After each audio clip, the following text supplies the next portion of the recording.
Sebenarnya nggak berangkatnya bukan dari motivasi untuk aku harus menjadi berbeda. Sebenarnya berangkatnya bukan dari situ, tapi berangkatnya lebih dari pengen mencari sesuatu yang dekat gitu ya. Misalnya kayak film pertamaku Ngenes gitu, cerita tentang anak Chinese Itu yang pengalaman pribadi kan? betul pengalaman pribadi Pak. Saya udah nonton juga kan. Terima kasih.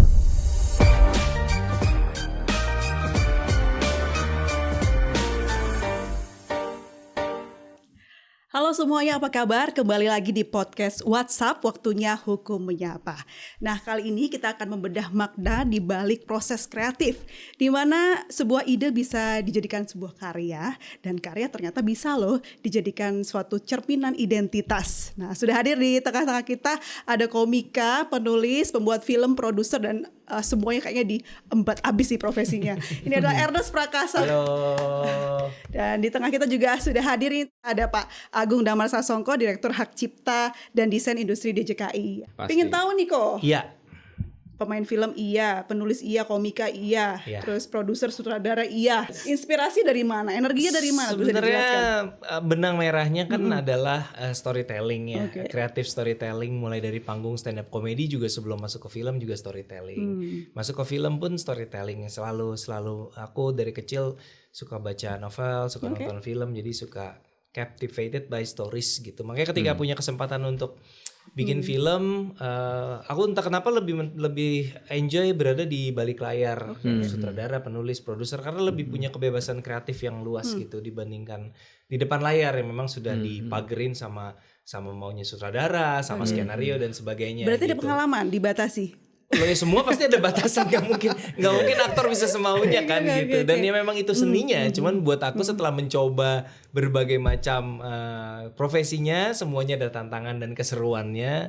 Aku sih lebih enjoy di balik layar gitu. Oke. Nah ini kok Ernest kan pasti udah banyak yang tahu ya, yang nonton ya. Selalu mengangkat tema-tema yang different gitu, berbeda gitu kan. Nah kapan nih kok Ernest merasa kalau berbeda ini bukan menjadi kelemahan, tapi bisa jadi bahan bakar untuk bisa against juga gitu. Sebenarnya nggak berangkatnya bukan dari motivasi untuk aku harus menjadi berbeda. Sebenarnya berangkatnya bukan dari situ, tapi berangkatnya lebih dari pengen mencari sesuatu yang dekat gitu ya. Misalnya kayak film pertamaku Ngenes gitu, cerita tentang anak Chinese. Itu pengalaman pribadi kan? Betul, pengalaman pribadi Pak. Saya udah nonton juga kan. Terima kasih. Kayaknya harus saya kasih ini badge nih. Nonton film saya banyak banget.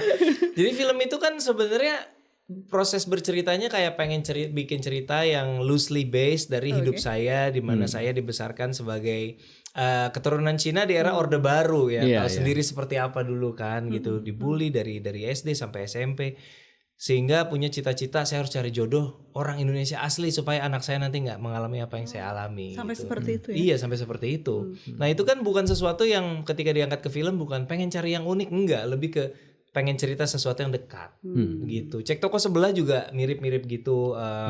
Dari saya usia 3 tahun ya keluarga saya penghasilan utamanya ya toko sembako gitu. Jadi kehidupan pengelola toko dan dinamikanya dengan anak-anaknya tuh buat keluarga saya dekat sekali gitu. Jadi lebih ke situ sih sebenarnya. Dampaknya tau gak sih kok apa? Apa tuh? Akhirnya yang nonton tuh ngelihat kalau ternyata berbeda itu biasa, bukan suatu hal yang ya betul ya Pak ya? Betul. Karena stereotip kita ini kan yang bikin kita berjarak tuh kan stereotip ya. Oh, orang suku tertentu kita asosiasikan dengan tabiat tertentu gitu. Padahal kan tiap orang tuh ya beda-beda gitu. Kalau kita nggak kenal langsung, kita akan main stereotip, stigma ya kan. Orang Betawi tuh gini, orang Cina tuh gini, orang Jawa tuh gini, orang Sunda tuh gini. Tapi kalau kita kenal orang per orang, kita akan ya tiap manusia ya beda gitu. Makanya kita angkat cek toko sebelah misalnya ya keluarga Chinese punya toko, ya, tapi kita angkat mereka sebagai individu, sebagai manusia aja gitu. Seorang bapak yang pengen bisnisnya yang udah dia bangun diterusin sama anaknya, tapi anaknya yang udah dia sekolahin tinggi, ironisnya malah pengen kejar mimpinya sendiri gitu kan. Bukan perkara etnisnya apa, tapi ini masalah individu gitu.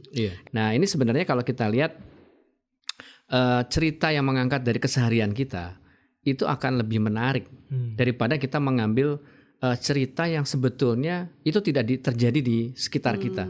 Nah itu. Jadi relate ya Pak Agung ya. Betul, relate sekali. Terasa dekat sekali. Jadi artinya dan masyarakat juga itu kan merupakan fenomena yang ada di masyarakat. Jadi rupanya Ernest ini pintar sekali untuk mengangkat cerita-cerita yang memang ada di sekitar kita. gitu kan. Yang tidak terpikirkan oleh orang kebanyakan ya. Bahkan cerita tentang masalah misteri saja ya. Cerita tentang ada satu film Teka-teki Tika itu pun juga mengangkat persoalan-persoalan konflik-konflik yang ada di sekitar masyarakat gitu. Bahkan film saya nggak laku aja Bapak nonton. Takjub sekali.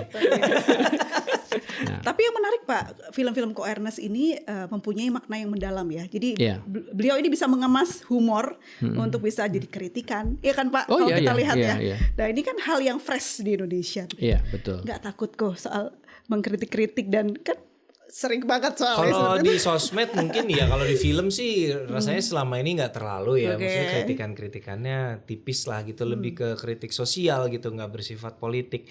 Sebenarnya kalau ngomongin soal kritik dan komedi itu justru malah bukannya kok bisa sih komedi itu mengkritik, justru terbalik. Justru dengan komedi lah kita bisa mengkritik karena itu membuat masuknya jadi lebih smooth gitu loh. Iya betul. Jadi orang nggak merasa itu terlalu keras atau terlalu tajam. Ketawa tapi habis itu mikir gitu. Juga ya. Itu saktinya komedi itu sebenarnya di situ. Jadi untuk mengemas sebenarnya bukan cuma film kayak stand up komedi. Kalau pernah tahu stand up komedinya misalnya Panji Pragiwaksono gitu.